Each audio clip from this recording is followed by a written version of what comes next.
Recording in progress. I'd like to welcome everybody to the July edition of Tips and Tricks. Our format will be, as usual, open forum, and then we'll go into the topics that I had sent out. I would like to remind everybody that we are available on YouTube, and that if you get a chance, watch our videos from beginning to end, or at least skip around and watch it towards the end, and make sure you give us a thumbs up if you can. We appreciate that. That being said, who'd like to open up the floor with the first question of the evening? Oh, we got a good crowd here. Everyone's just jumping at the bit to come ask us some questions. Beata, you got some questions for the group? No, I don't. Not at this time. Not at this time. Okay, well, we might be jumping into our topics pretty quick then. Yeah, for me, it has been an unusually quiet month for Windows. I will say that I did try to run that disk fresh software on this particular laptop. I've been able to run it on other devices, other Windows 11 machines, but this laptop will not let me run it. It keeps giving me shooting error codes and stuff and preventing me from running it. And as best as I could tell, it's Windows is objecting to it because I believe it might be blacklisted. Thought I'd find out if anyone had any tips on how I could get this to run.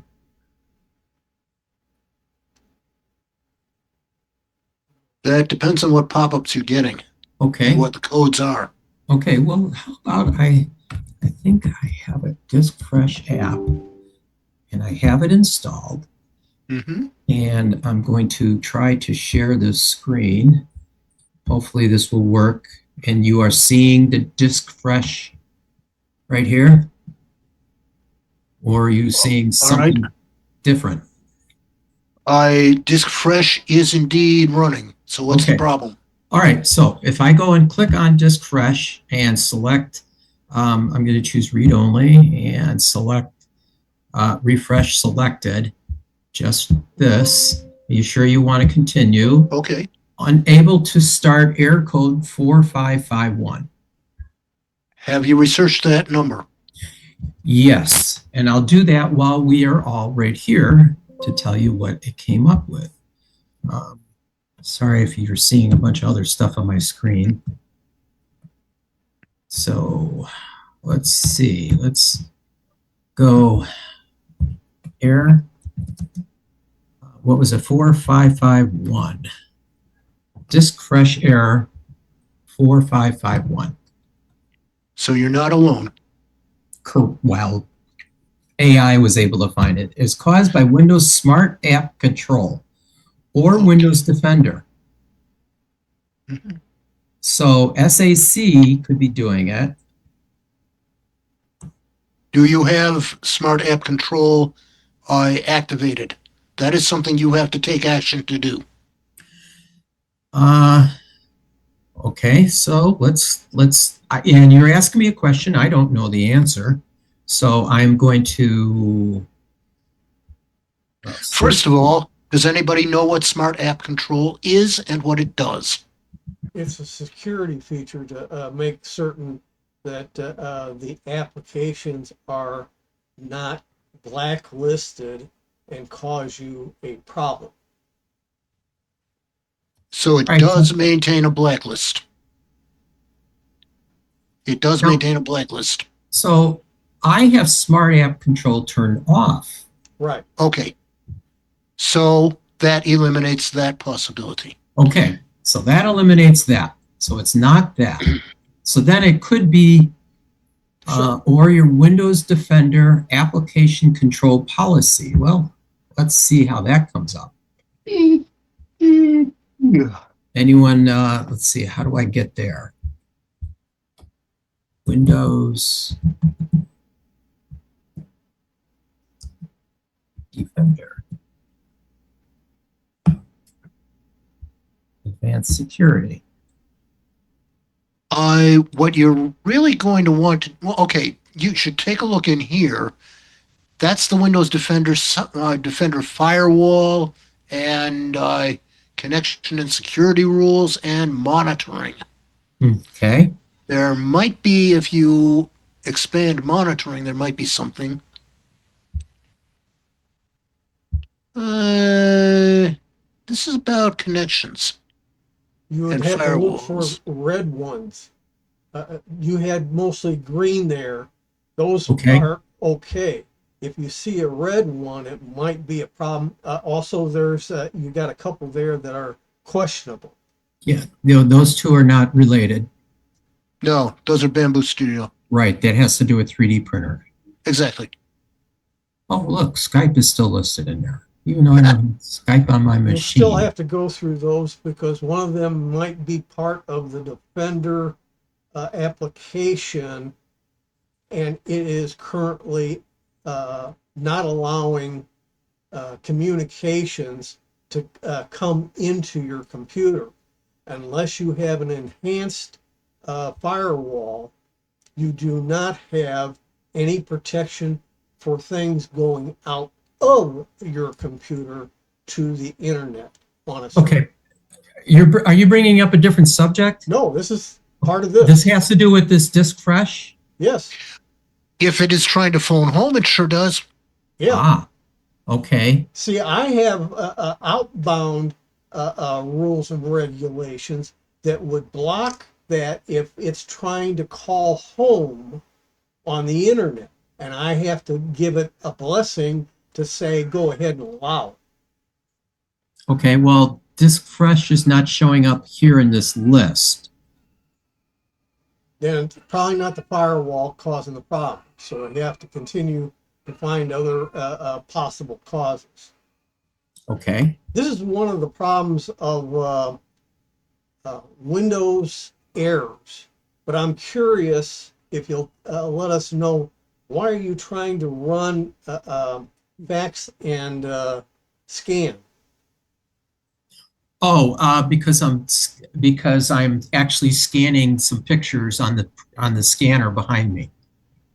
I don't think that scan is for your scanner. That is for a fax machine to scan in a document that you're going to have transmitted. Okay, And you've got to have a real phone line. You cannot have VoPI or any other phone service. All right, well, I am using this application to use the flatbed scanner on my, this is not related to what's going on here, to disk fresh. But if to answer your question, I'm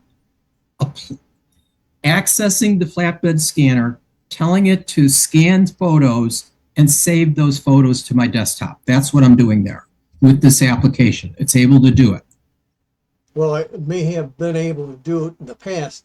You never know what changes take place that might make that not doable any longer.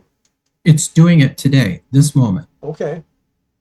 So that's why this is up on my screen. Again, not related to anything we're doing here tonight. Okay. So, Sanford. Yes, sir. When you ran the installer for Disk Fresh, Yes. was that attempted to be blocked for any reason by anything in Windows?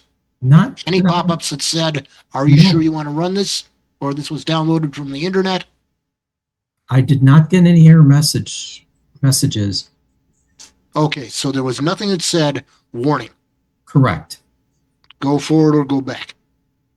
Okay, I can so it's uninstall not it and try again. it's not officially blacklisted as far as we know. Okay. Some downloads are. So why am I getting just? But Yes. it probably is a not frequently installed program.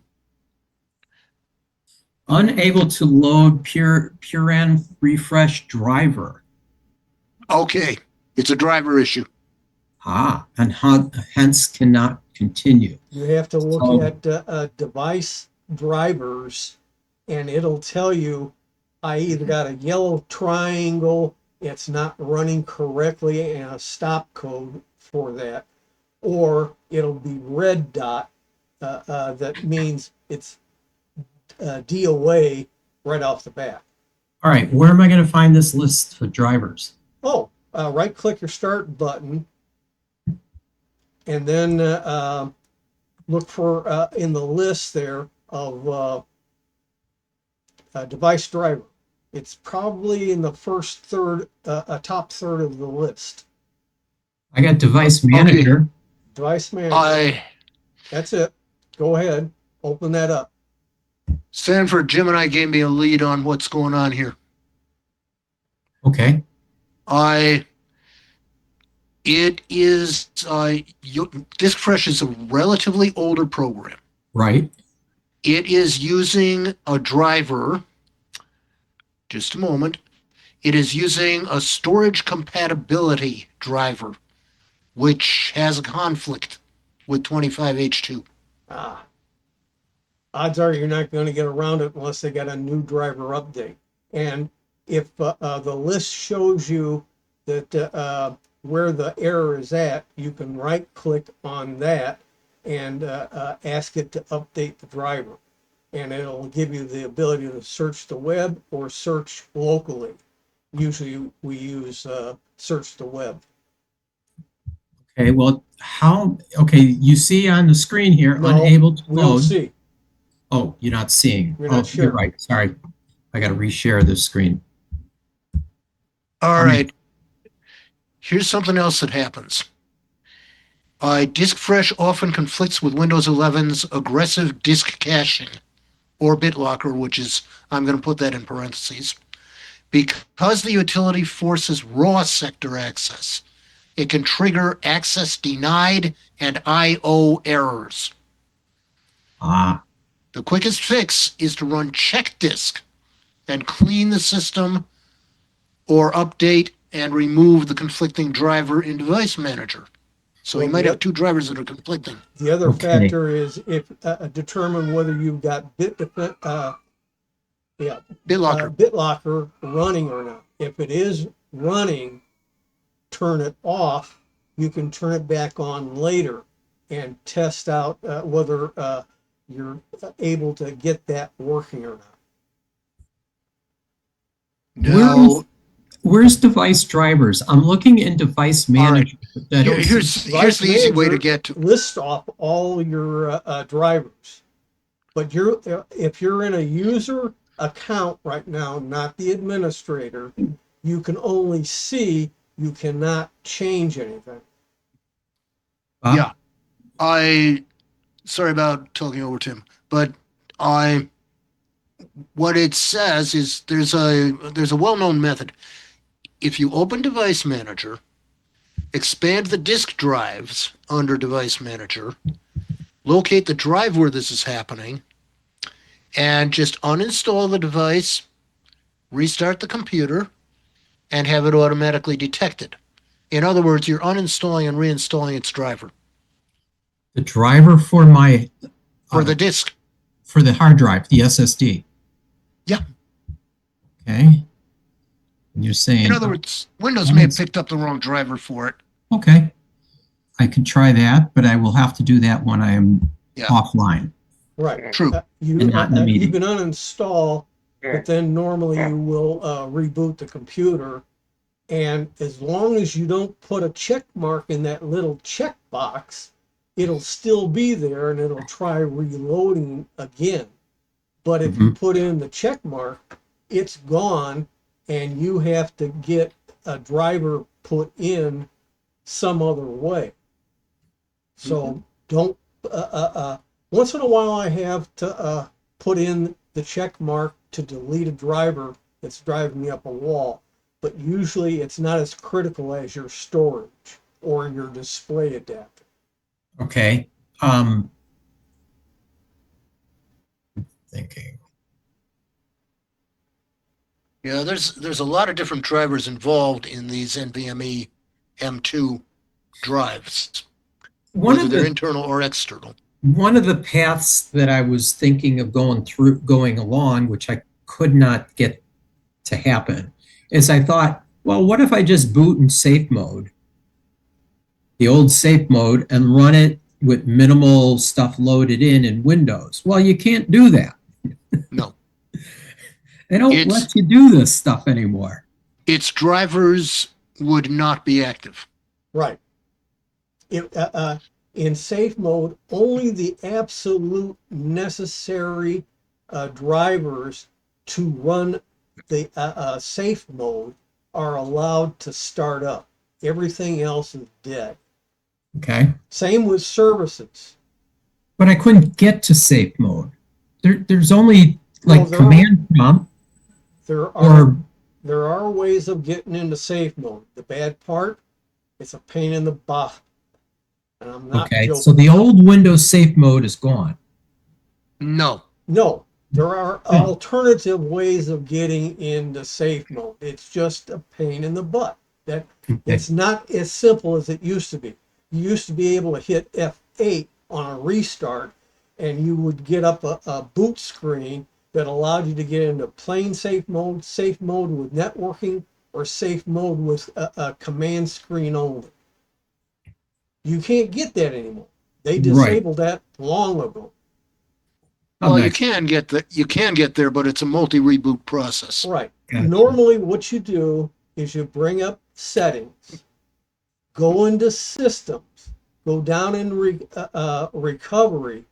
I think it's the last option that gives you the ability to invoke the safe mode setup screen, and then it'll you restart the computer, and that screen will be the first thing that comes up. You then select which version of safe mode or disabling certain features, and then continue on from there to see if you get what you want. Okay. It's a pain, period. I My also- thought was to boot in safe mode and then call up the program and let the program run, but doesn't sound like that's going to be an option either. Probably not. I also, Sanford, which version of Disk Fresh are you running? Is it below 1.1? You see?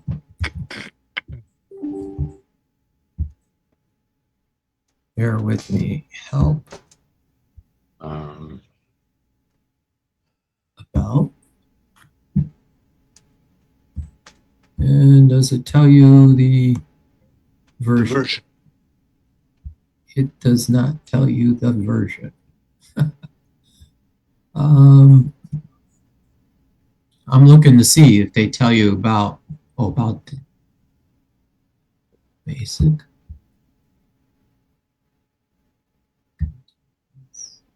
No, it doesn't tell you what version this is. I didn't see this. Let's see. Someone wants. Oh, Pete wants to come in. I cannot answer your question on which version of Disk Fresh that I am running, other than I could go. Let me go and look and see if Actually, the latest version, according to Softpedia, is 2.0.1. Okay.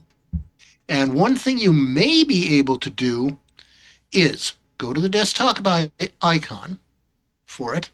Yep. Right click under right click, and you may need to go to additional options, and you will try to go to the file location, open file location.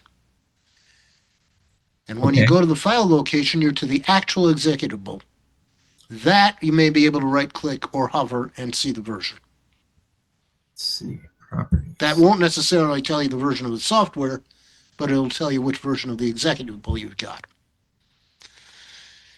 File version, disk fresh setup is file 1.1.0.0. 1.1. Yeah, Apparently they do have a version 2 now. apparently so. And Huh. it was updated January 21st of this year Now, by Softpedia. yeah. I'll have to look for a better version. Maybe. I'll try that next It before I may bother solve anyone your else with that. it may solve your driver issue, like Yeah. getting a newer version. I thought I had the And it is downloadable from Softpedia. Runs on Windows 11, 10, 2008, 2003, way back to XP. Okay, from Pure Software.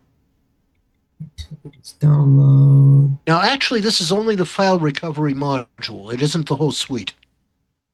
Disk fresh. Oh, yeah, this is only version 1.1.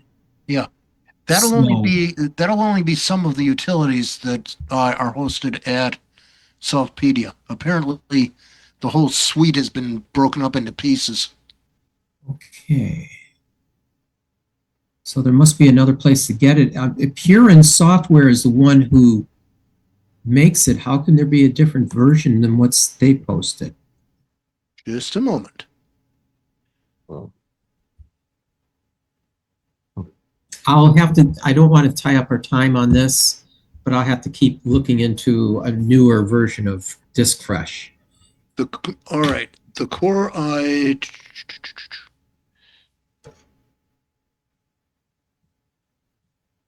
Mm-hmm. I will say that this process does take a long time on spinning drives, Mm-hmm. like days and days. If you got an 8 terabyte drive, it took like 5 days. Yeah, there are different things here. Okay, let's move on to a new question. Anyone got a question for the group? Pete? Oh. What software do you use for 3D printing? Three. I use Cura for the one, and then I use the one that came with the little guy for the slicers. Okay. Which tells me nothing. Okay, The one so that came with the little guy. What little guy? You don't have to pick him. What's the software? What's the slicing software? Just you're gonna make me have to look.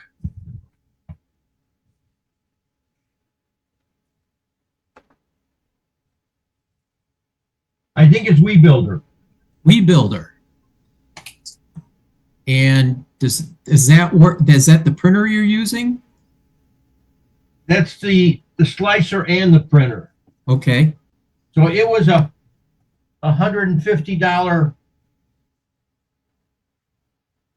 about a 200 by 200 by 200 3D printer That sounds like pretty nice. that I got about 3 years ago, I think it is. On eBay, not on eBay, on Amazon Okay. during one of their like Prime Day stuff things. Right. Are you happy with your printer? I'm happy with that one. Like all of the filament, it's an FT. It's a filament printer. Most of the ones I have here are filament printers. Right.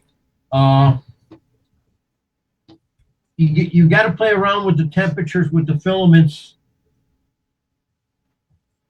before you send it over to the printer, whichever way the printer takes it. So mine both use the micro SD cards. Right. So you got to, in the slicer program, you got to tell it what the filament is and the temperature of the bed. Okay.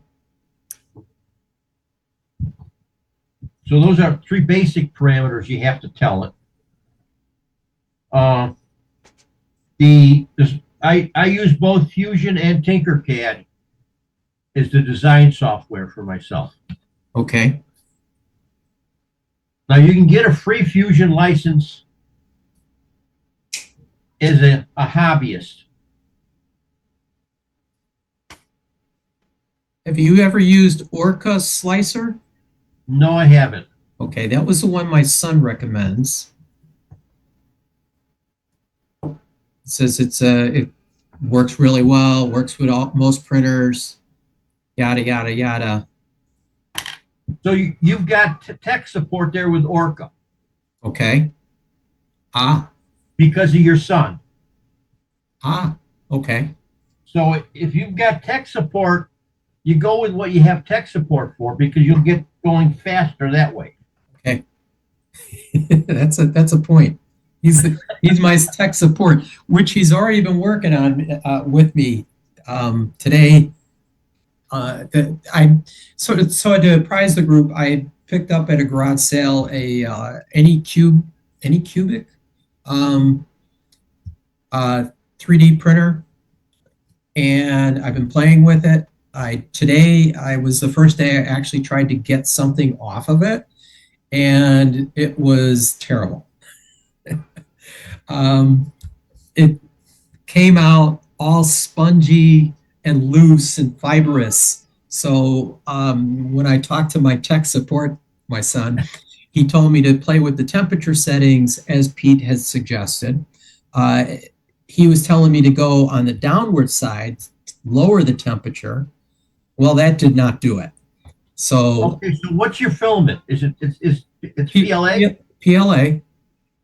Okay, so So I'm trying 230 degrees, and that seemed to work better than 220, which is a default temperature, 220. okay, so some filaments have got fillers in them for color and stuff like that. And if you got the box, it'll tell you the preferred temperature range. Oh, Box. I It'll also tell you the bed temp, the preferred temperature range for the bed. okay. You want to set those up based on the box because they change even within the brand. Got it. Got it. Okay, so the other thing is that you got to play around with what type of support you're using. And that's in the slicer program. What type of support? So you've got what's it called? It's bed hold down for the Right. bed. So there's three different, basically a raft, a rim, and a brim. All right. Three terminologies I know nothing about. Okay. I know a brim of a hat. You It's wrap sort of the yourself same up way. in a blanket. raft covers everything underneath the print job Got it. on the Are bed. you talking about like if there's an overhang or something like that where you got to build a structure underneath it to support it? Okay, that Down on the raft. yeah, that I'm not at that point where I need to think that part through. But I appreciate the information, Pete, about that. So also there are some standard files like a tugboat. That's the first one I'm printing is the tugboat. Okay, I don't know, I can't remember its exact name, but it It's doesn't matter. it's like that's a it's the one that everyone starts with. correct, because it tests out the fidelity of the machine itself. Right. Ooh, I like that word, fidelity. Okay. Well, this has been a learning experience to figure out how this works. The nice thing is it did work.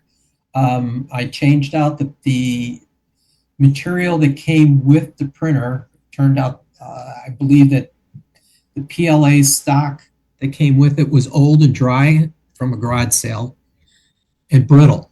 So it kept messing things up because it was just no good. So Yeah. once I ordered a new fresh roll, I was able to get the machine up and running and printing right away, which is today.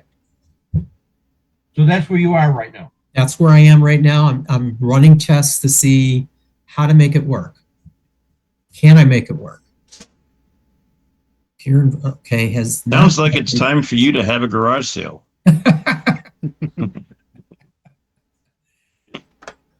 I like that, Drew. No, I went to one. After I get it up and running, I should sell it, right? Yeah, you sell the Either that or tugboat. else I sell the printer and just buy a new one. No, you take and sell the tugboat. It's worth more. Tugboat. The tugboat's only about 2 inches long. Yeah, it's not very big. It's It's really small. it's within my fingers, you know. It's yeah, it is like 2 inches long. You're not going to take that out on Lake Michigan. No. Maybe a bath, maybe a sink. You may be able to take it out on a sink. A bathtub might be even a little big for it. And it'll probably sink. I don't think it's even hollow enough to float. Okay, well, Pete, thank you for your advice, and I will keep playing around with it. Maybe I'll touch base with you down the street if I need more help, or I'll just keep with my tech support out in Boston. Okay, next question, new direction. Has anyone else here played with 3D printers besides Pete? I mean, I remember years ago, it was like all the rave. People wanted them. What happened to those units? Well, part of it, people found out how expensive it can be, and the other part is if you don't have it in a well-ventilated area, you definitely don't want it in your house, not even down the basement, because all the fumes that are generated from the melting plastic gets into your house, and some of that could possibly be dangerous to your health. How long does it take to make the tugboat? You know, it depends on the printer itself, and I'll say, and how old it is. This particular one took looks like about 40 minutes to do. I think on my son's unit, he said it would take about 25 minutes. So, you know, newer ones work quicker. Mine's only, I think my printer's maybe 4 years old. So it's not that old, but it's not as fast as the newer ones that are out there. And they are much better now. But it was not to be a race. This is not the important thing here. It's, can I make this work? Can I get this to print things? And if so, then what? Then you make fidget spinners. The fidget spinners or something. I'll make something. So the thing with the fumes is that the filament ones are not terribly bad. A little air cleaner next to them will do you. It is the resin printers that are the bad ones. Okay. Because you got the vat of resin. You can't put it by a window because the UV coming off the window will cure the resin in the vat. They got to be kept dark. Right. Just a few. The resin printers, aren't those added? Are those subtractive printers or additive? No. What they have is they've got an LCD screen that emits UV that the computer sends a single slice layer to, and then it lights it up on the bottom because the vat has got a clear bottom, and the bed raises. And it So pulls it goes down to the bottom. builds it from the bottom up, right? Yeah. So it takes a picture in the resin against the bed, and then the bed lifts up the height of the slicer, which is maybe a half a millimeter, depending on the machine, and then it shoots another picture. So it's building it down, but when it comes all the way up, it isn't fully cured yet. So at that point, you have to wash it, and then you've got to put it in UV to cure it. To finish the cure. Finish the curing. Okay. Why would a person want to use a resin-based printer versus a filament one? The resin printers can give you about 100 times the definition, because a lot of times they're using a 5K file for the individual slices. Think of your new cell phones versus an old MP3 player. You had 720 bits on the old MP3 player. on the 3x4 screen, and you've got 20,000 bits on the new cell phones. Mm-hmm. That's the difference in the resolution that you can get between the two. And since it's a liquid when it's getting the picture taken, it flows it. You can get all the fine details. You can make real fine parts. In fact, the cheap dental ones are resins because they use a resin that cures to be really hard like a porcelain. Okay. Some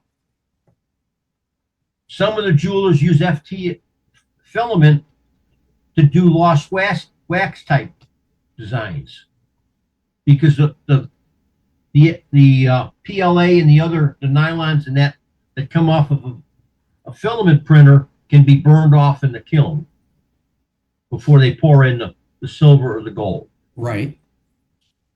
So it's what are you going to do? So a good filament printer will get you good details on some larger items, but it won't get you good details on real small items. Okay. Got it. At least not without a lot of horsing around. Or unless you got to use a smaller print head, the smaller nozzle. Yeah. So But the that- default that's nozzle problem. is 4 millimeters, right? So you'd have to go to one that's what, 2? 2 or 1 or a 2 or half. 1. Boy, that'd be incredibly fine resolution. It would be fine resolution, but it would clog really fast if you're not careful. Sure. You want to get some fine drill bits that are the size of the nozzle on your print head with a what do you call it? The jeweler's type holder for the bits, a pin vise, so that you can go in there and you can clean them when they get clogged, because they are going to get clogged. You also want to have a set of those nozzles on the side so you can change them out Okay. when they get clogged. That's on something that's like a 2 millimeter or a 1 or something like that you're referring to? Okay.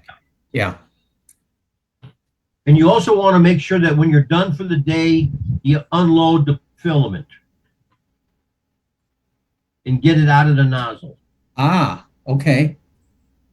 Take it out of the nozzle, put it away.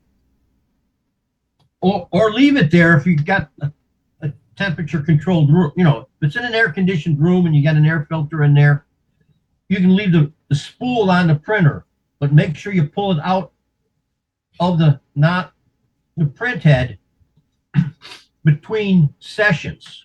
Okay. All right, I appreciate that bit of tips. That's a good tip.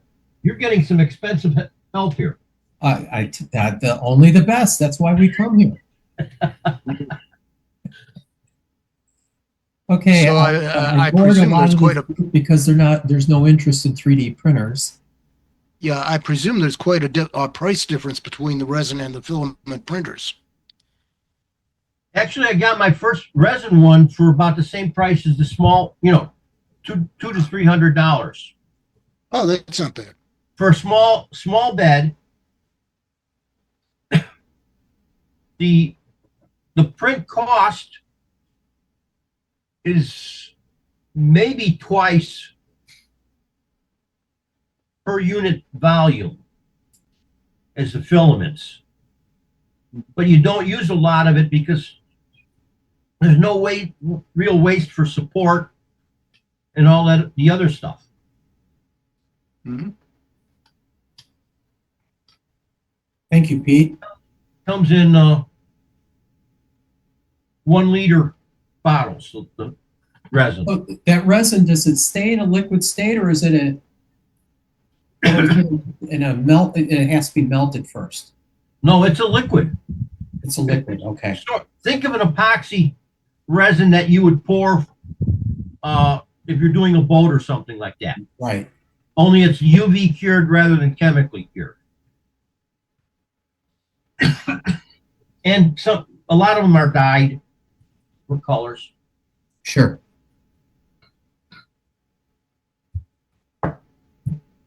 Okay, shall we go on to a new topic? Someone else have a question for the group? I threw two out there. None. Okay, I had sent out in the email some potential topics for us to discuss. If you would like to take a look and see, yes. I said I had something I Oh, had yes, I'm sorry. Tim had something he needed to discuss. before we get into the topics. I've Right. got two pieces of news. It only applies to people running Windows 11 that I know of, but it could also affect some of those people still using Windows 10. So this is a two-parter. Part one, if you have 24H2 running, you only have a couple months left of update support before it becomes a dead version, and you have to be on 25H2 or the new 26H2 that's technically available if you're a techie type person and want to check it out, but it's not for the majority of people. Number two is, as part of number one, the 25H2 is being forced down, whether you like it or not, on anybody running 24H2. If you get all the way to the point of restart, you can pause updating to stop that from going in, which I am doing right now because of all the big headaches that have been in 25H2. I will decide myself. The positive is they are making some very substantial gains on 25H2 and getting a lot of the problems addressed and fixed. So the future is more optimistic, but I probably will not upgrade any of my 24H2s to 25H2 almost to the last minute, just to make certain that I'm getting the best version of 25H2 before the upgrade. Now, part two. This is a headache. I have not seen any, shall we say, material as yet on this problem, but it exists. It may affect Windows 10. I'm not certain of it, and it may affect only those Windows 11 supported on supported hardware or unsupported on older computers. And it has to do with how your system is set up in partitions. This is the built-in device manager. You have to have administration level to look at this. Offhand, the key one is this partition here, number one.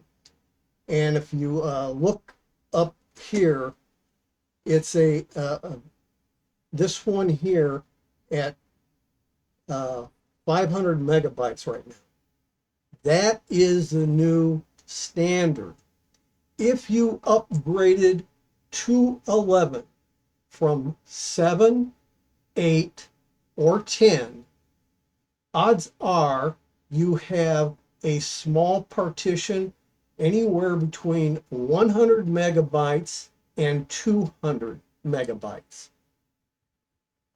You have a problem in the sense that you got to have 500 anymore. If you don't, you cannot get Microsoft's 2023 certificate in your system. That affects a lot of different things.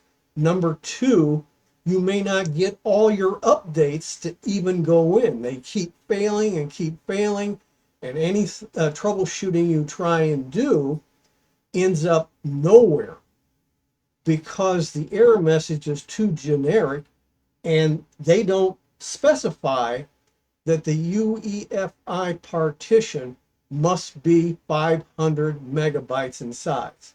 So what I did on this machine and the one that is my secondary recording of this meeting machine already, I had to use a partition manager. I moved several partitions here. And between this partition and this partition, sometimes there's what looks almost like dead space. It's called raw storage that's used by Microsoft itself. You have to create an empty space that is the size of 500 minus the size of your existing UEFI. In my case, it was 100 megabytes. So I subtract 100 from 500 and I needed 400 megabytes of empty space. Then I resized this 100 megabyte partition to occupy that new empty space right after it to become 500 megabytes.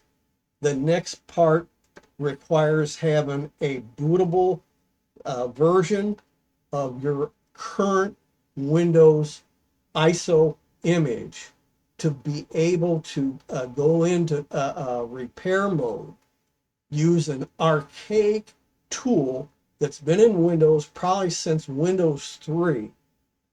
And it took me a long time to really get a hang of that darn tool. And you can start the process of rebuilding the UEFI partition content. You have to use the tool to do certain things first, then you rebuild the content, and then you can reboot the computer. But the bad part is the partitioning tool often has to be on a separate flash drive you got to boot from. Usually you'll have to turn off secure boot in your BIOS first, or it won't boot up. And the second thing is when you are done rebuilding the UEFI partition, you then turn secure boot back on and everything runs fine. You then check your updates and you'll get some big surprises of things that wouldn't either install properly or even show up on Windows Update to update your system to the present. And this is something that is a real problem for the older systems that were upgraded to 11. This may affect 21H2, 22H2, and 23H2 installations. They may have too small of a UEFI. Starting with a clean slate of 24H2 and 25H2, you should not have any problem. So if you bought a machine since the fall of 2023, you're probably okay, but check it out anyhow. If you do run into a problem, do not take it to a computer repair shop, because bottom line, the majority of them are going to realize, hey, people are limiting the amount of money that they will spend on fixing their machine that's got a problem. So the best thing they do is they just wipe your entire drive absolutely clean, do a fresh install properly of Windows 11. Here's your bill, you pay it, you take it home. You got to figure out all the software you got to reinstall. You got to put your own copy of your data files back on, and you have to change all the settings from the default to whatever you had them to. Your choice. Otherwise, you've got to get a techie person that knows how to use a partition manager and knows how to go into the repair tools and do all this rebuilding and leave your system intact. I've done it twice. I have no problem with either one of these machines right now, other than the 24H2 that Microsoft insists on updating to 25H2, whether I like it or not. And I'm telling them to drop dead. Thank you very much. Thanks, Tim. So if anyone has a problem, they should show up at Tim's house because he'll help you fix the problem. And bring $100 million per machine. Well, that's all right. You could use it. Yes, at least then I can take care of my transportation problem. Bob? Just one little sidebar on keeping on a particular version of Windows if you wish to do so. Gibson Research has a very simple tool called In Control, which will allow you to set a particular version and stay there no matter whether you have Home or Pro.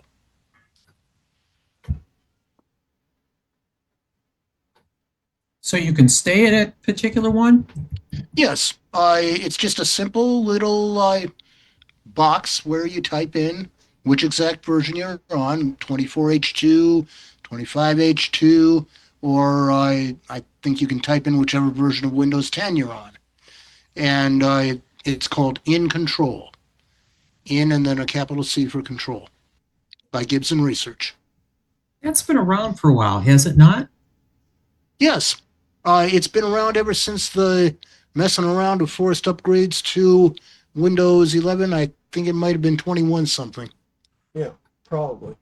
Late 21. And actually, it's been around since Windows 10 was doing forced upgrades from Windows 7. Same tool.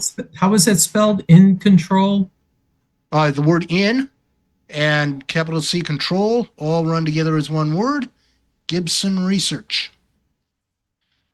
And it's just a simple little interface, and their website explains exactly how often it's been updated, which is something like only 5 times in all these many years, and when they expect they would have to update it again, which is not any time in the near future.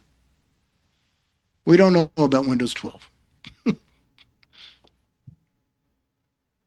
But Thank you, Bob. the key is you cannot get, right now, all machines have a certification certificate labeled 2011. That's going bye-bye, but it hasn't gone yet. So it's still available to use. But in 2023, they created a new certificate for increased security purposes, and that goes into the UEFI partition.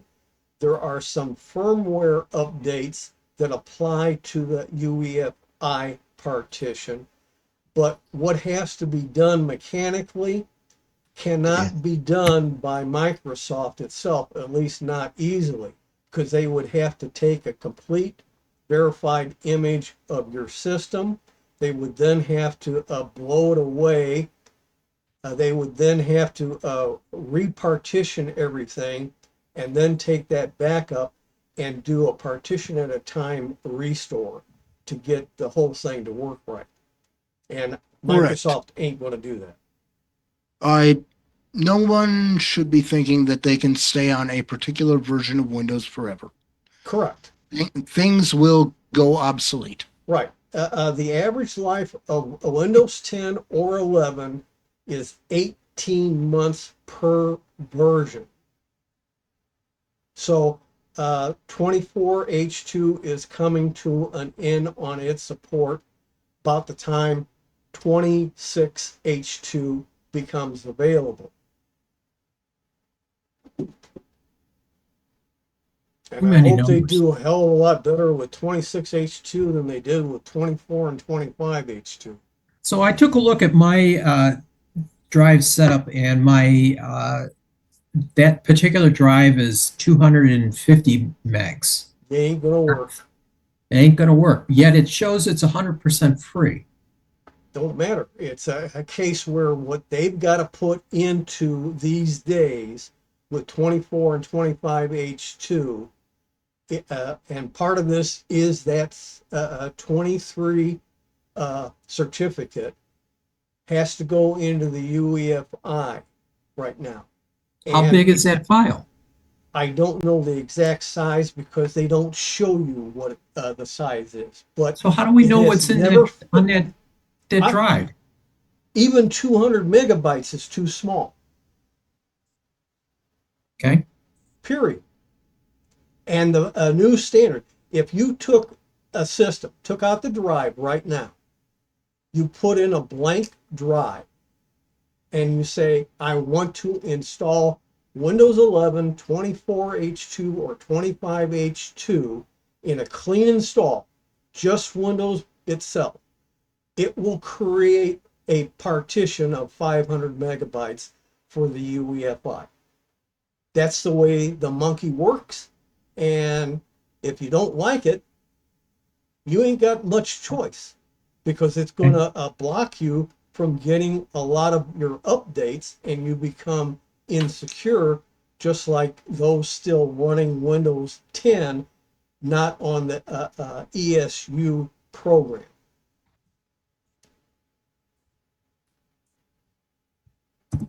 Thank you. Anyone else want to comment on this? No. Has everyone checked their UEFI, their drive manager, to see how big it is? Yeah, long ago I do that from time to Okay. time. Oh, there's a ton of tools in. How about we walk somebody through how they can find out how big that drive is? We use the built-in Windows disk manager. Okay, to do can that. someone want to illustrate that? I can do the illustration as far as that Okay. goes. I mean, there's people in the group that may not know how to get there. Well, that's the easy part. Well, First getting off- there and knowing there's an issue does not mean that they need to solve it. First off, I can't show you directly. You should do this from the administrator account, not a user account, because you got to have the users up at the administration level to use the tool. And you would right, oops, I can't share that. I gotta share the desktop. Okay, now here's the start button down here at the bottom. I right click it, there's disk management. Now right now I'm in user mode because I'm in the meeting. And I have another alternative way of doing that. And what I do is I open up a run box, hold down the Windows key on the keyboard, hit R as in Ralph, type in DISK MG, whoops, I didn't get the G, MT dot MSC. I hold down the Shift and Control key, hit Enter. Come on. Oh, I think share modes in Zoom is stopping me. There, I did the OK. Normally I do a Control Shift Enter, but in this case here I had to do hold down the Shift Control button and hit OK. Now it wants my administrator password because I'm in standard mode.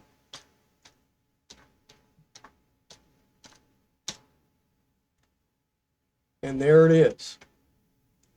Any of your drives, and that includes an optical drive, will appear down here in the bottom showing you all the partitions.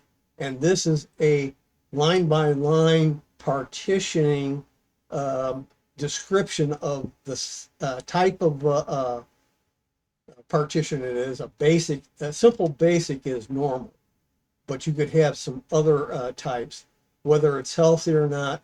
what the file system is in some cases, but in these it doesn't. This 500 megabyte drive is UEFI partition. It is FAT32 always.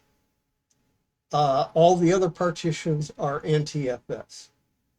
And this is over provisioning of some empty raw space on an SSD so that if you start having failing cells, the controller on the SSD will use this space to try and salvage whatever is still readable in the bad area, put it here, lock out the bad area. It's similar to what used to be done on hard drives that had head crashes. And that's really the basics. This, but the tool tells you whether you've got a potential problem. If you are under 500, that's a problem. If you get up to like 450, you might be okay. Maybe even 400. But as a whole, you got the new norm is 500. And so I just set mine to 500 in size. That's where the other tools come in. You have to have two different tools to be able to get this accomplished. And that's not for the average person. Most people would not know how to use a partitioning tool. Most people don't even know how to use a install recovery flash drive of the Windows operating system. And that's, those two things are required. Yeah, there is an alternative to two separate little flash drives. You can also use Yummy and Ventoy. These allow multiple ISO images to be put on the drive and boot up off of the Ventoy or Yummy drive, execute the partitioning program, do that work, then mount and run the Windows, and then do the repair, and then you're done. Thank you, Tim. Anyone else want to comment on this? Has anyone run into this problem?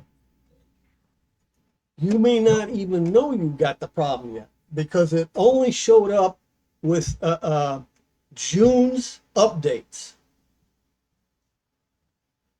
And if it wasn't for June's updates, I would not have known I even had the problem myself.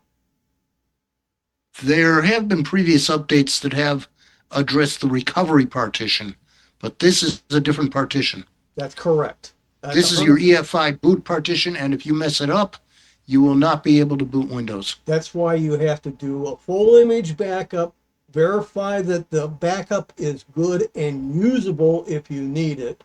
I would recommend also backing up independently your data files to a separate file area. And I would also recommend if you have OneDrive in use, log in to the OneDrive, let it sync your settings. And that minimizes your headache if disaster really strikes. And then disconnect from OneDrive while you're doing this. Yes. You want to have, you want to literally not have anything running on your system that isn't from a bootable flash drive for a partitioning tool, for the Windows repair utility, and turning off the secure boot and turning it back on. This means you have to understand your BIOS, and BIOS are non-standard. Everybody's BIOS looks a bit different depending on your machine. If we all had one maker, like Apple, you have one BIOS per se, and therefore everybody's machine looks the same. Well, here's something interesting. On my healthy Windows 11 25H2, which does have the secure boot updates, and they are working, It says on this machine that the EFI system partition that I think is associated with Windows is 260 megabytes. Okay, Right. go That's- into security management. Go into device management. Check secure boot and see if it says you got your certificate for the 2020. Oh, Windows Defender says yes, and I had to do a lot of stuff to make it say yes. Okay, then you might be okay, but for now, but that's only for now. They recommended 500 a long time ago. Microsoft itself, whether you Okay, like wait, it or wait. not, Yep. Tim, how did you say you verified this worked? because I you was just- not getting June's updates to go Okay. in for any reason whatsoever. No, you just went through a step to see, which Bob said he did, that he confirmed that his went through. That's What right. were those steps that you guys were just talking about? Well, first you got your, like I said, the security center. You go into the device settings. You look for the secure boot line. Read it. It's either old and out of date, or it's up to date, and you're okay. For the So moment, anyway. you open up Windows Security, Yes, security center. and then you're looking for secure boot. Yes, 'Cause secure secure devices. boot is- Go. No, I said secure devices. That's a list on the side, left side. Get secure devices. Now, when you're looking at secure devices, look for the secure boot label and read what it says underneath it. Okay, secure boot is on. All required certificates updates have been applied. No further certificate Okay, changes. then you lucked out. You got at Okay. least the security update, so you may be okay at 250. His was Bob's was 260. But bottom line, Microsoft a long time ago was demanding 500 megabytes, and this is not for today necessarily, all of that, but tomorrow they're going to be adding additional things. Firmware updates go in there, as well as the certificate for security.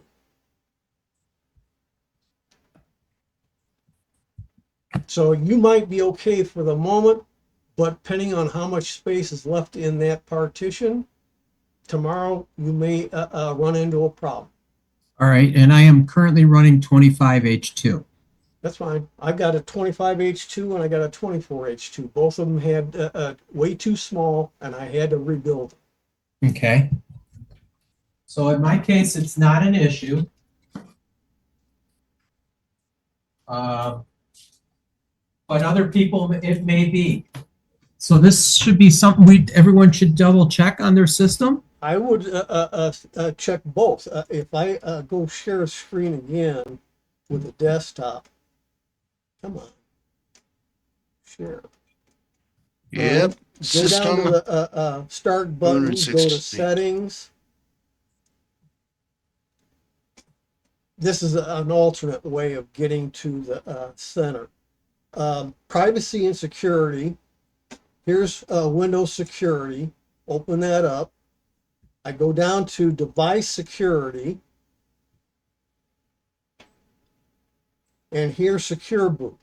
Now, I haven't gotten the certificate yet. So mine says the secure boot is not, but the device is using the older boot trusted certification configuration. The reason for that is I had to rebuild it just recently. I have not been able to go back and get the certificate. I have to do an alternate way of getting the certificate on this one machine that has 24H2. The 25H2 has everything up to date.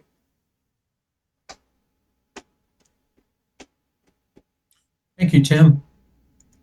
All right. Sorry for the bad Anyone else news. anyone else want to comment on this subject? Shall we go on to the topics I sent out? Please look through the topics and give me an item number that we'd like to go through.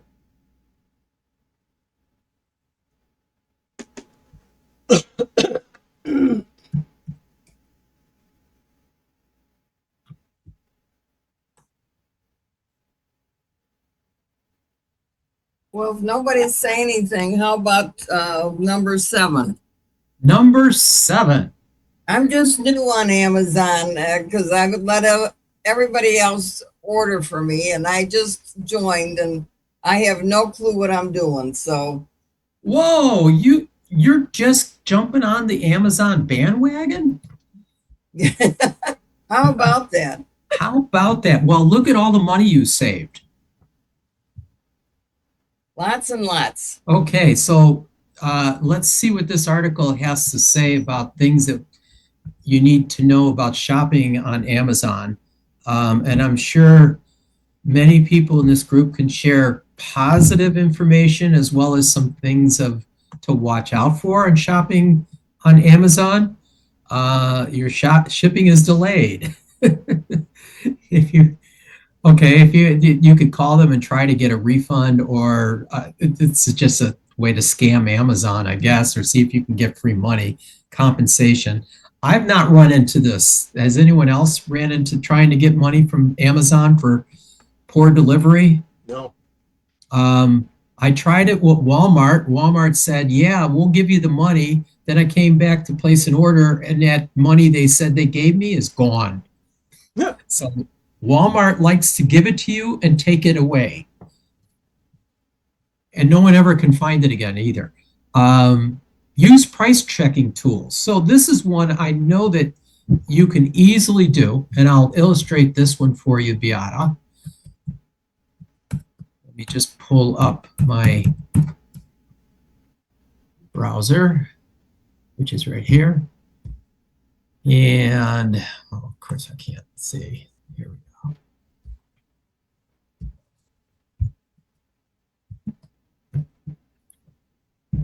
All right, you should be seeing this screen here. It's Amazon shopping. And one of the things you can do, Beata, this is a very good add-on that you can get, is there's a site out there called Camel. Yes, the name Camel 3 times. And if you put that in your browser and you type in Camel,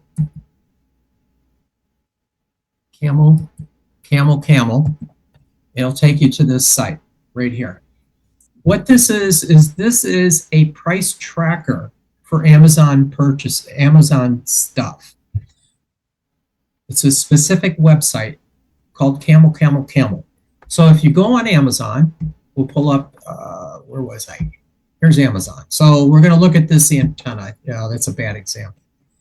That example has not changed in decades. Let me find an item to compare with. Here, we can try whatever this is. Here's some kids' toys. And I have no idea what this is. So if you take the URL that's up at the top and copy it, and then go to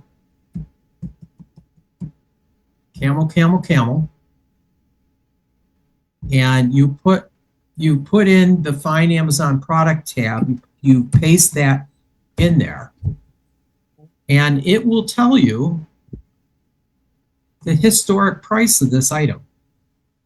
Do you see this, Beata? Yeah, gotcha. Okay, so you can get an idea here how much this price has fluctuated over time. They're going to tell you Amazon's price, third-party new, third-party used, and where the ranges have been. And you can see that this item has fluctuated up and down from $30 down to $25. So it gives you an idea. Today it's listed at 25. You know it's cheaper than it had been. Because Amazon does like to play games where they'll raise a price on an item just because you're looking at it.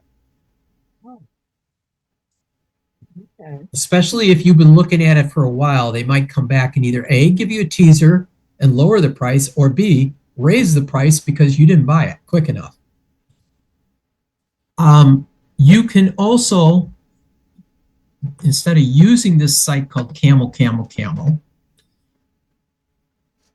you can add in for free. They have plugins. Am I on? Yeah, I'm on the Amazon. I'm on Camel. And there is a plugin that you could put in Firefox. Yes, do they have this illustrated here? No. Trying to find it. Camel. And I don't see the add-on on their screen, but you can get an add-on that goes into your browser. You probably have to do this from Firefox, where you get extensions. And want to help me with this one? I'm kind of fumbling here. No. Okay, you guys are just great. All right, Firefox. Firefox add-ons, extensions and themes. And here we're going to look for Camel.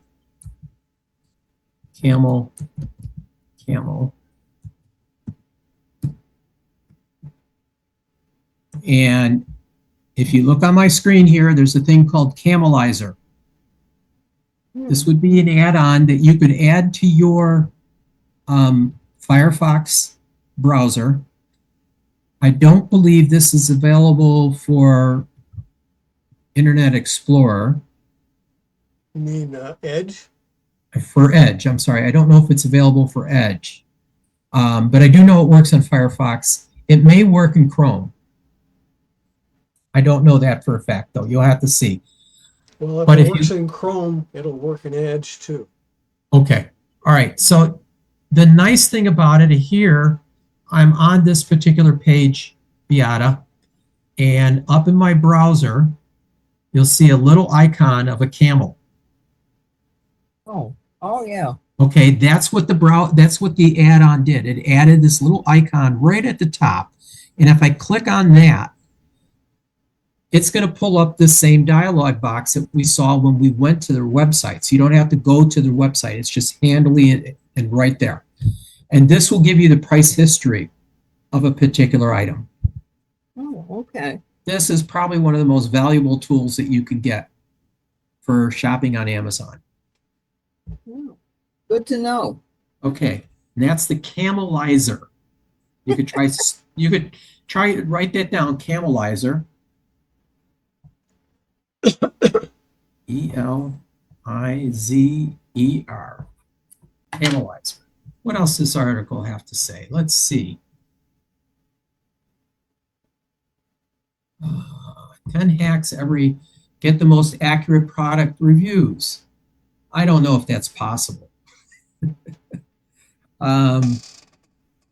If you click down to all variants, drop down and check the specific variants of what you're looking for.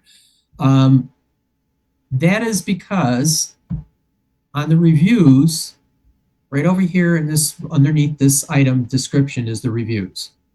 And you click on the reviews, see customer reviews. And eventually I'll get there, I hope. You're not sharing your screen. Okay, yes, thank you. I will share my screen in just a second.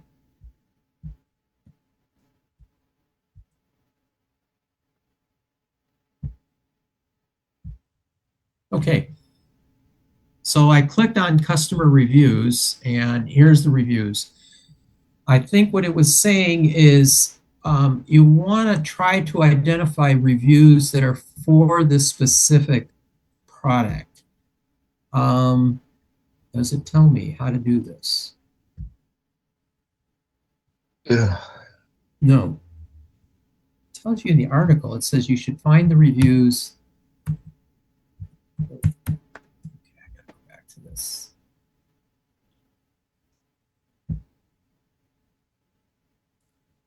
if you click on all variants drop down and check the specific variant you were looking at, what it says there are,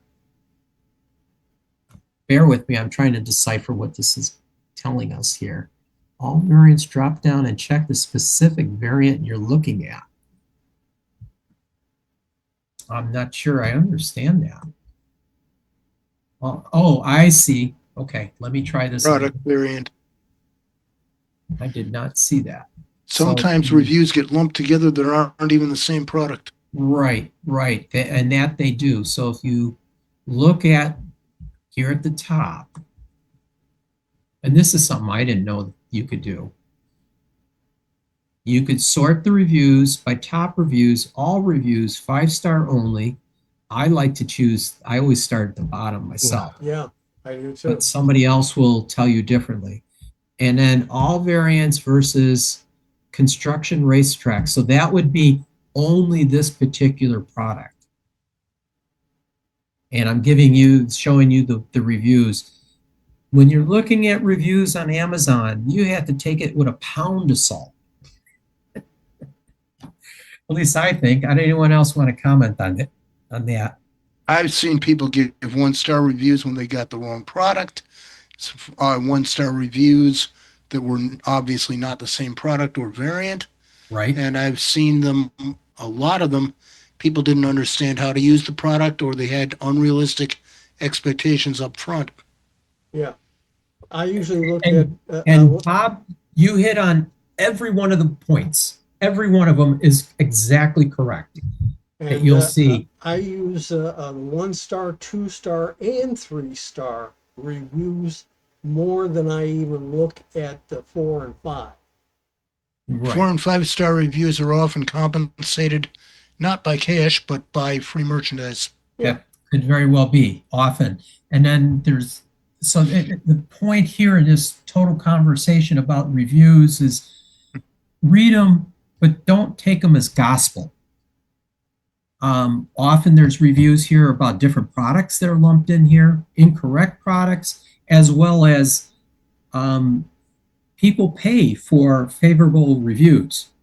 So those could be in here too. As Bob was saying, that people might have been compensated in one way or another to give a favorable review. So you can't always rely on them, but at least you could use them as a rule of thumb or a way to try to get a better feel. What else do they talk about here? Yeah, I definitely would not bother reading through the 5-star reviews, especially if there's many, many tens of thousands of them. Correct. Those are probably done from farms. So another thing that you can do is when you decide to set up your shipping, you'll have an option to get it right away, get it by a certain time, or you can get a delayed and get a digital reward. The digital rewards are only valuable to you if you buy digital content through Amazon. So you could accumulate these digital rewards, but if you never buy something on Amazon Prime, a video that's on Prime Video, you're going to be accumulating this money, and then eventually it expires, and then you just lose it. And they're not giving you a whole lot of money, but they're giving you a few dollars to schedule your delivery at a different date. I'll say from my thoughts, don't get caught up on this. What you cannot do is set up a delivery for a date that's not listed in this example. Let's say you know that the person's traveling, that you're getting this for, you're traveling. You won't be home until this here says Monday the 20th. Maybe you're going to be home on Wednesday the 22nd, and you don't want it to come until that date, but you want to order it now. You can't. You can't schedule it for any other day than what they're giving it to you. So that's a gotcha there, unless somebody knows a workaround on this. You can set up deliveries to other locations. That is to say, you can buy something and have it shipped to a friend or a family member's house, and you still get billed. Another thing that you can do with Amazon purchases is if you if you have a Discover card, your rewards can be used towards purchases on Amazon. So instead of you getting a check or something, they'll start fattening up your rewards that you get from buying gas and groceries and other stuff on the Discover card.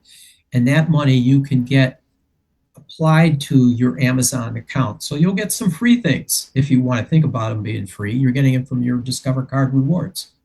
There are other cards that also do that. City is one. City, thank you. City card is the other one? It is one. It is one. Who else is any? I don't know of any others. Okay. Let's see. You can also ask their AI for questions, for answers, to help you shop. Let's see. You can, if you go to an Amazon Fresh store, you can use your Amazon app because it'll have a barcode in there that you can use at the checkout register. And all your purchases will be logged into there, and it may give you a discount if there's a discount available for that item. But you do have to use your Amazon app in the Amazon Fresh store. Now, there aren't necessarily a lot of Amazon Fresh stores, but they are around. I know they're in Massachusetts. They are here in Illinois. I don't know if Pete's got any over by him in Hawaii, in Maui. Probably too expensive for Maui. Amazon also had an arrangement with Whole Foods. I don't know if they still do. Yes. Yeah, we have a whole. They do. Yes, actually, they do have with Whole Foods. That's the other. That is their store. Is a Whole Foods store. Pete, you were going to say? Yeah, we have a Whole Foods store here because like they say, it's whole paycheck. Right. There's nothing that's too expensive here on Maui. There's nothing that's really cheap here either. Yeah. But you knew that getting into this. I knew that. Yeah, but at least you don't pay extra for a nice pineapple. Right. He gets the best pineapples. He walks out the door and picks them right there. No, you don't do. But I am very close to the last pineapple farm here on the island, which is over in Haile Miley, which is the one that produces the Maui Golds. Thank you. Anyone else have any other tips for shopping on Amazon? Let's see, you can put things in your shopping cart and let them sit. Just remember that they're there because they want to come and when you go and decide you're going to purchase something, those things that are sitting in your shopping cart will still be there waiting for you. And you might wind up buying something that you forgot that you put in your cart. So make sure you review your shopping cart. Returns. How do you do with returns? Returns are real easy to do with Amazon. You basically open up the app, go to your orders place where you place the orders on your it'd be easier if I just pulled up an Amazon thing. Yeah, let's go to, I know you can't see anything, so until I pull up orders. And I'll share this screen. All right, so we're looking at this order. Here you see I bought some things, and this one, if I wanted to get support for this product, I want to buy it again, or I can choose return or replace. So if I choose return, Beata, you see here you got a checkbox. You could check which of the items in your list that you're going to return. Let's say I'm going to return this second item, and I go continue. And you got to give a response. Why? Okay, better price available somewhere else. Whatever. Okay. And then you'd hit continue. If I keep going through this process, it's going to initiate the return, but it will give me, let me see here, blah, blah, blah, blah. Okay, continue. Okay, has this, no, I did not open this. Continue. Hopefully it's set. Okay, they're going to want to make it right. They don't want you to return it, but if I continue with return options, I can get a refund back to my account, to an Amazon account, but I would tell you, make sure you choose refund to your original payment method. Because if you have it refunded to the Amazon account, it's going to sit in there until you use it. And if you're not a frequent buyer on Amazon, it will wind up sitting there for quite a while. And if you don't consume all that dollar amount that you refund is part of the refund, it's going to again sit there. So let's say the item costs $100 and you're getting $100 refunded to the account, but you're going to go and ship out a replacement, and that replacement was only $50. You're going to have another $50 sitting on the Amazon account to use it. That would be my reason for going back to your original payment method. So if you go do that and then hit continue,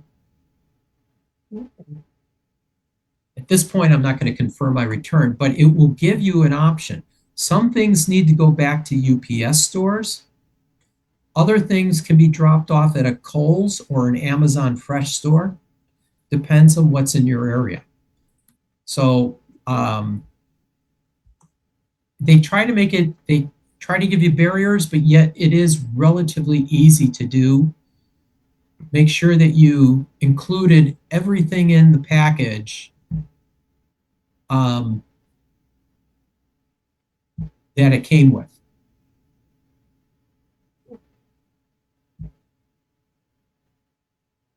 See if there was anything else in this hack. No, there was nothing else in this hack.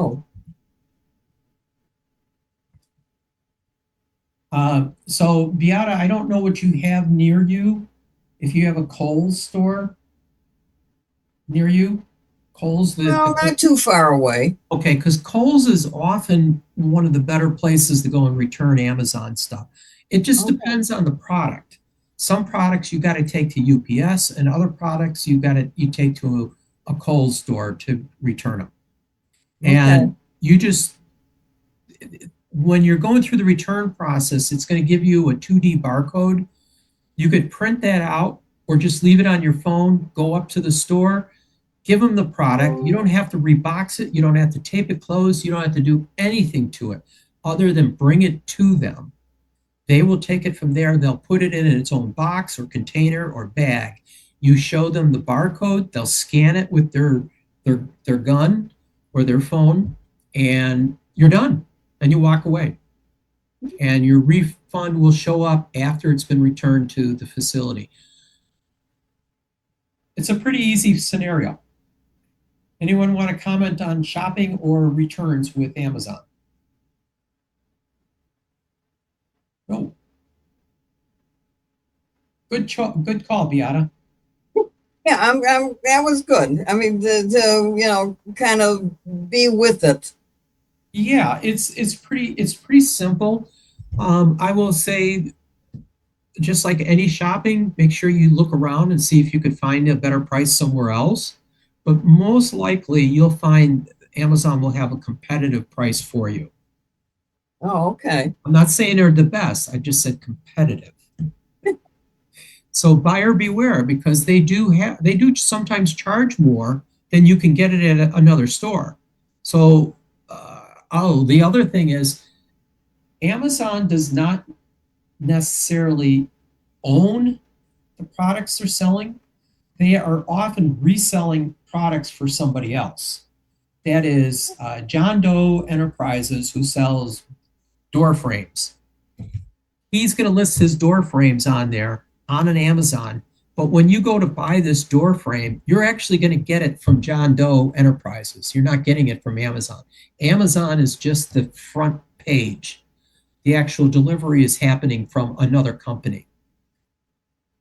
Okay, interesting. Yes, a lot of the products they sell are not theirs. They're somebody else's. And they're just the storefront for it, for somebody else's products. A lot of computer products are that way. Computer products heavily that way.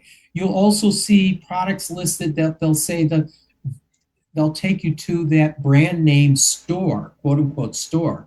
So it could be a store, Keds Shoes, KED, is it Keds? Or Converse shoes. Remember those?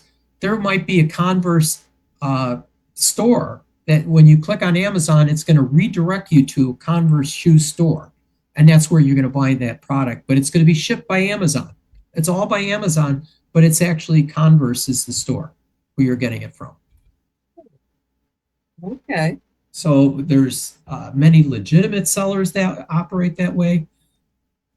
Illegitimate, I think I found more illegitimate people on Walmart's site than on Amazon's site, although your mileage may vary. Has anyone run into bogus stuff being sold on Amazon?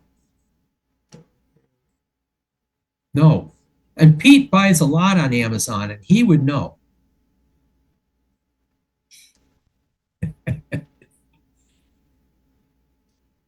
It's the only alternative here because Amazon Prime gives you a chance to get free shipping. Free shipping. Even if it takes a little bit longer and it has to go to Puerto Rico on the way to Hawaii, it's still better. It's still better. Now, Beata, did you get an Amazon account? Yeah, I have an account. So are you an Amazon Prime member? No. Okay. So Well, as I said, I'm new on this, and I mean, there's not much I want, so I don't Prime it. I don't know how much it costs per year, but I'm not up to that. okay, well, Amazon, I don't know what it costs for an Amazon Prime account. I've not looked. It's about $140. Thank you. There you go.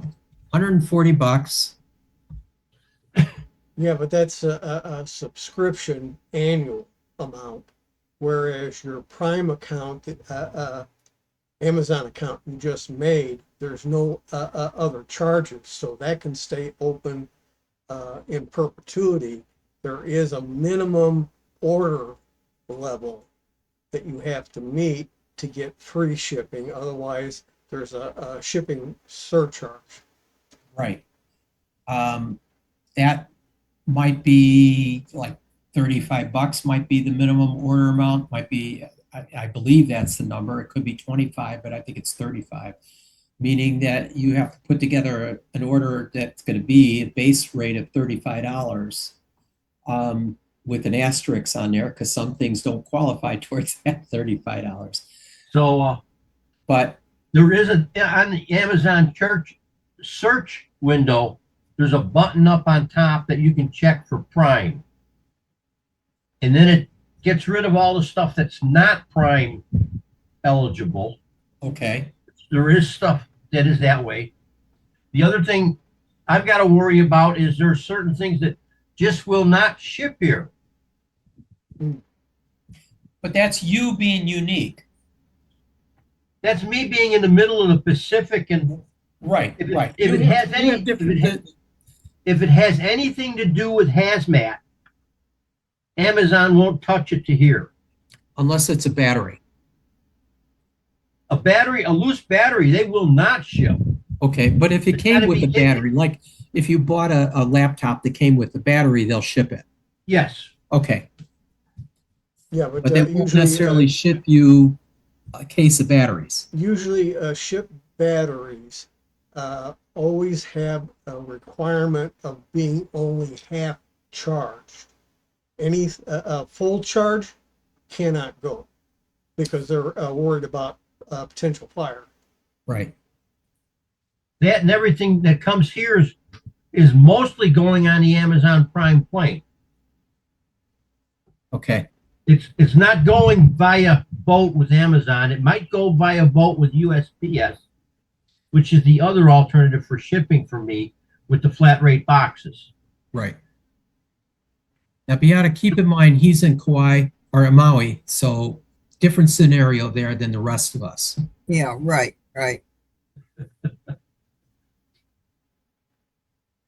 Anyone else want to comment on shopping on Amazon? Well, Pete's problem is going to be solved by SpaceX. There you go. What are they going to do? Drop it? They're going to do drones, and then they're going to do They rockets. still got to fly it across the Pacific. There's nothing. And they'll land the rockets someplace in spaceport in Hawaii. Yeah, one of the sure. islands. Okay, we don't have a lot of time left tonight. Okay. We've kind of been babbling on a lot of things. Would someone want to pick out another subject? What is number 2? Number 2, reading problematic media. Ooh.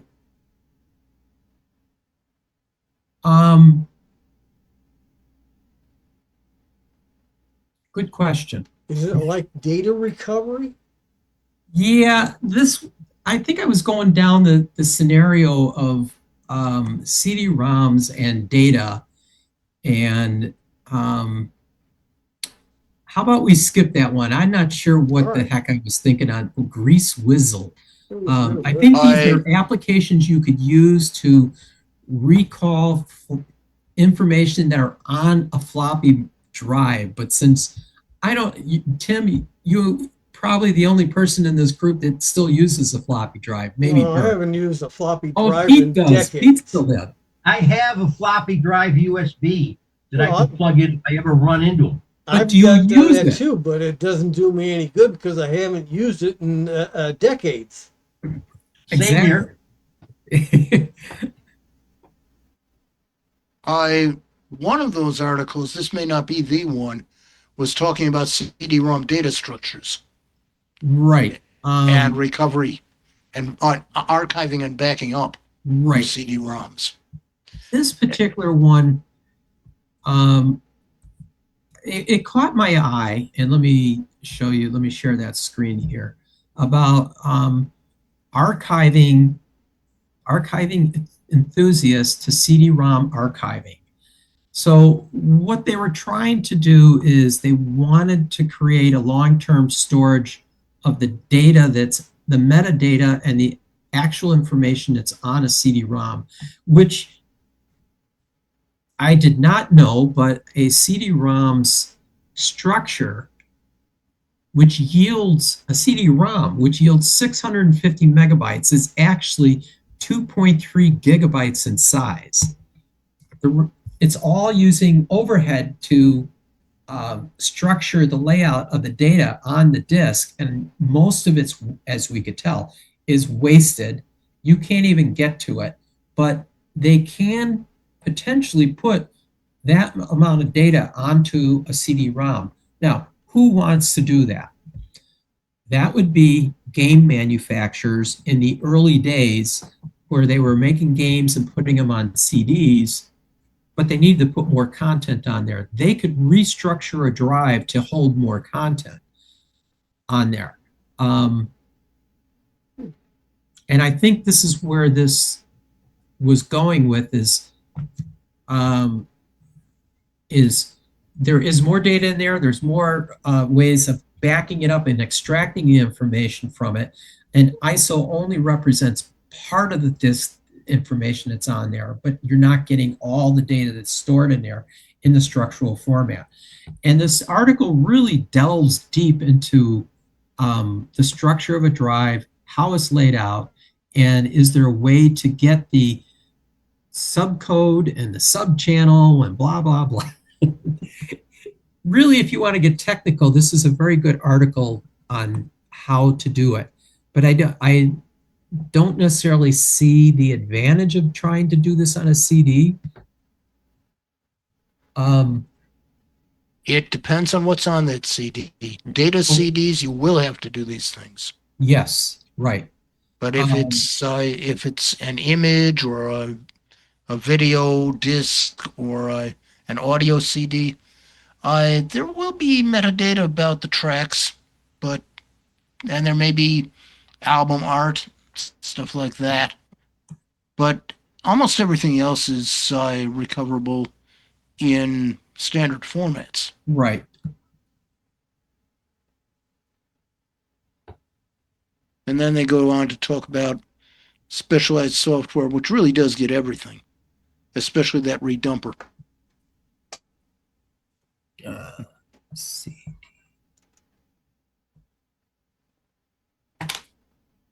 And I've not used this redumper.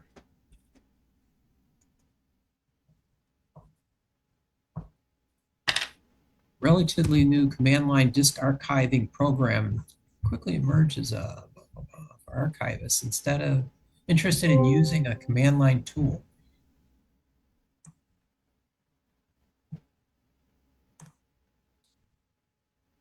Then there's this disk image creator. These are some tools that are very useful. You want to get down to the bit. Look at all this good stuff in here. Lots of good stuff. And if you're really interested, feel free to read that article and learn more. We have time for maybe one more or two. About 6. Number 6.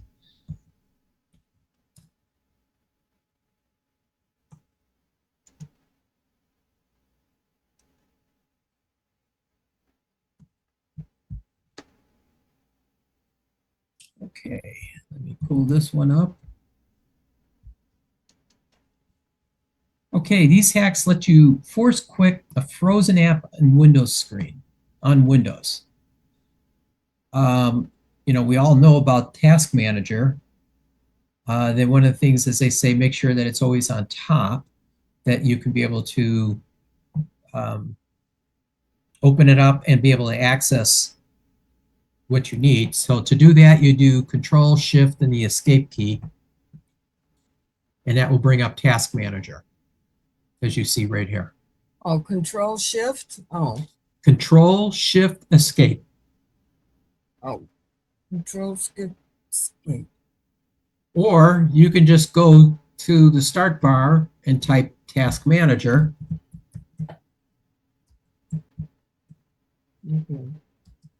Task Manager, and that will bring it up. Oh, okay. Or what? Control Alt Delete will change the screen, and that will bring up Task Manager.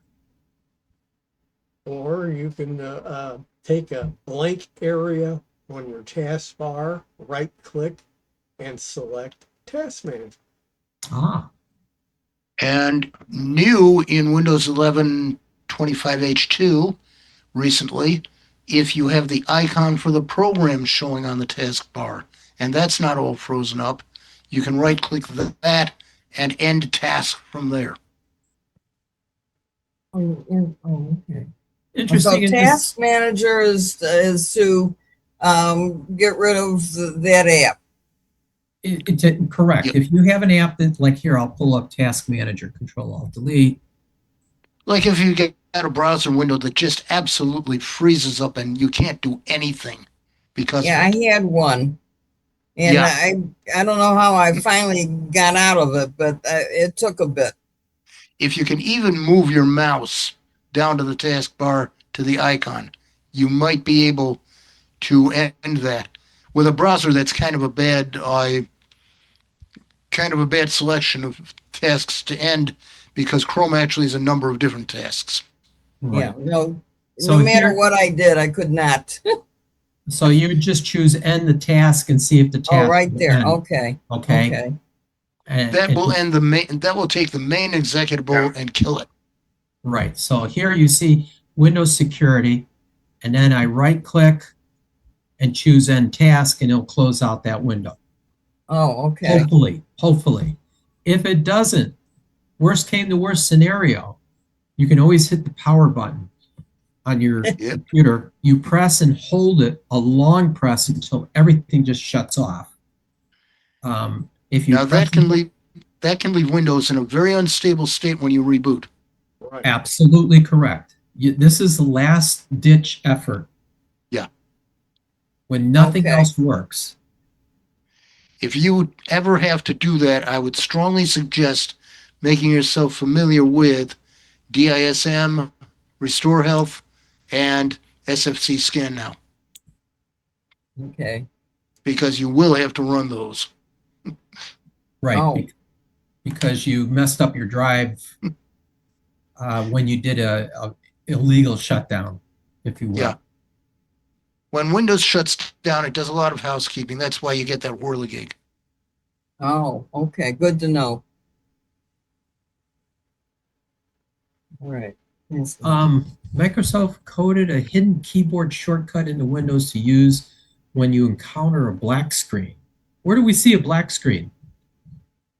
When you do a restart, it finally goes down to a black screen and then starts coming back up. Windows, Control, Shift, B. There used to be the infamous blue screen of death, but they took out the blue. And Um, you And gotta they be, took out the error codes. the more modern your machine is, the faster you gotta be and be absolutely ready when that black screen comes up to do the command. And a lot of people just aren't that quick anymore. Hmm. Well, I just messed up my machine and now I cannot see anybody. Good. So I literally cannot see anything or anybody. I don't know what's going to happen at this point. So that being said, is I can't see anything. Anyone want to ask any last questions, and you're going to have to speak up? No. Because I can't see anything, I'm gonna. Are you guys there? Yeah. Okay. All right. I really messed. Let me see if Control Alt Delete will do it. Just a second. Which group is best for getting some information on video? Someone else is going to have to look this up because I cannot. Which one was it? Number what? Number one? No, I said number what, Pete? No, not a number. We're about ready to wrap it down, so I got a question. Which CCS group is best for answering questions on video editing and the various softwares? Oh, that if you're on Windows, Deja Vu is renowned. There are other programs. Not looking for a program. I'm looking for a group of experts that I can talk to. Oh, I don't Ooh. know of one offhand. Good So there's question. no CCS group? No, And- not anymore. We used to have a digital SIG group, but we don't have one anymore. Remember, you used to Okay. come to that one? Or maybe not. No, you didn't come to digital SIG. No. We used to have the digital imagery SIG over 10 years ago. There would be a better place to discuss video editing, but there is no longer such a group. I don't know if there may be some videos still posted on the YouTube site for the digital imagery and SIG, but I don't know of many that might be on there. I think those were all before, they were all before COVID, so we weren't recording them. Cannot necessarily help you directly with that, Pete. Yeah, because I'm having some minor hiccups with what is it? The three softwares I use in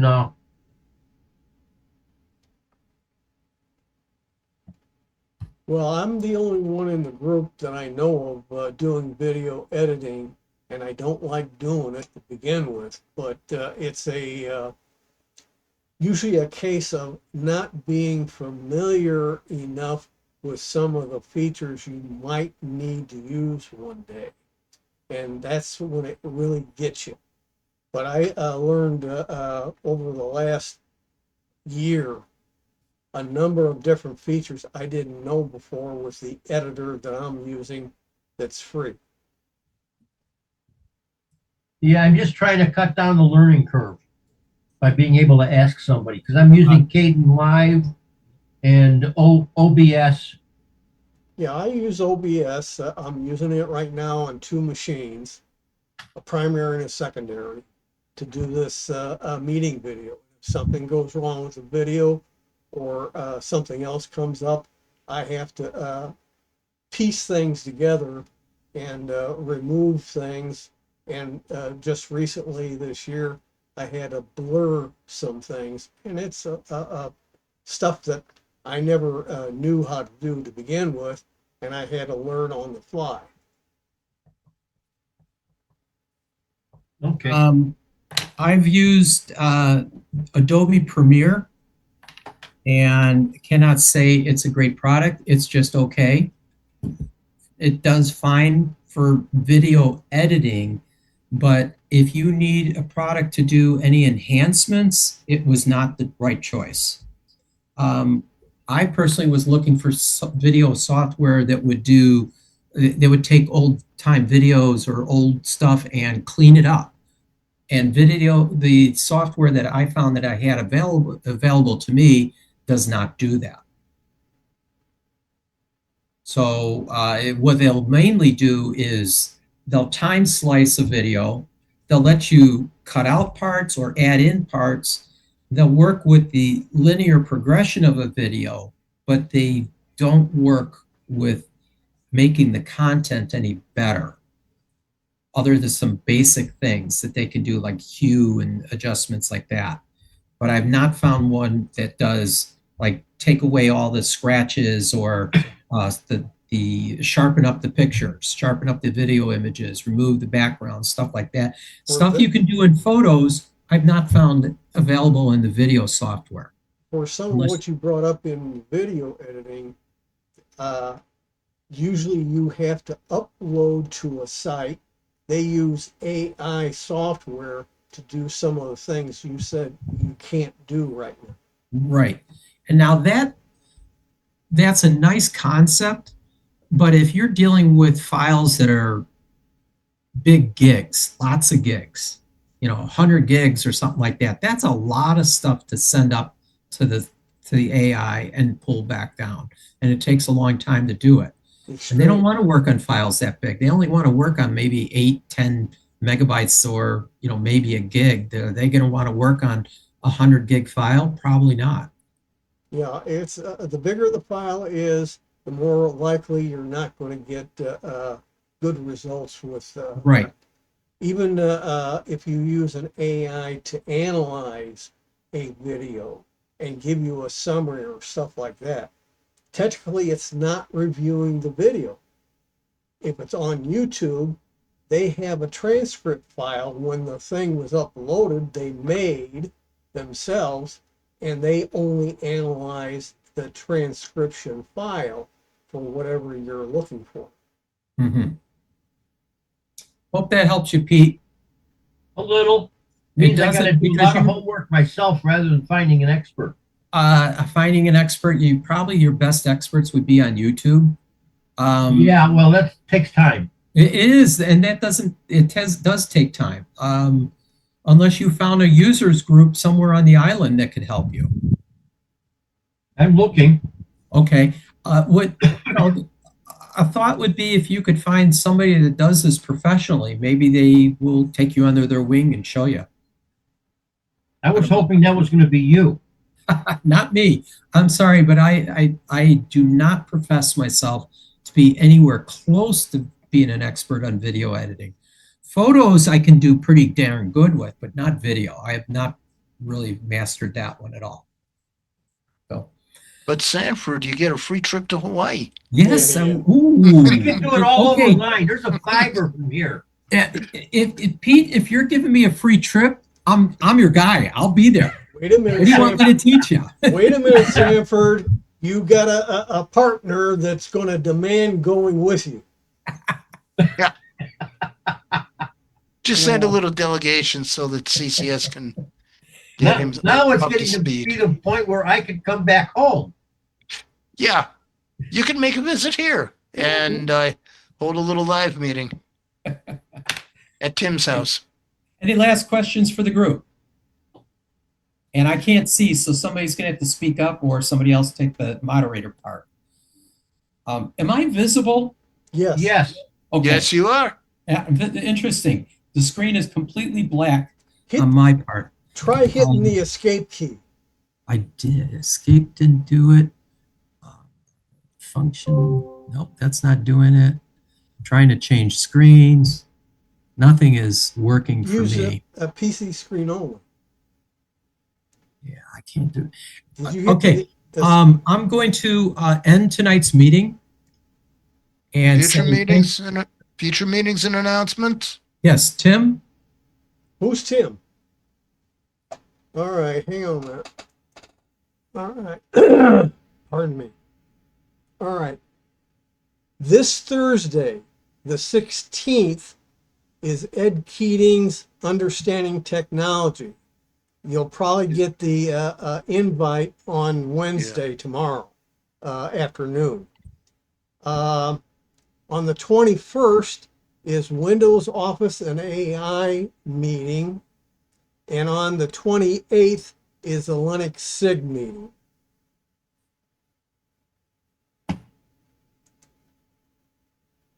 All right. Well, thank you. And with that, I'd like to say thanks everybody for coming to tonight's meeting. And we'll see you all at the next one. I'll give everybody a big aloha. Aloha.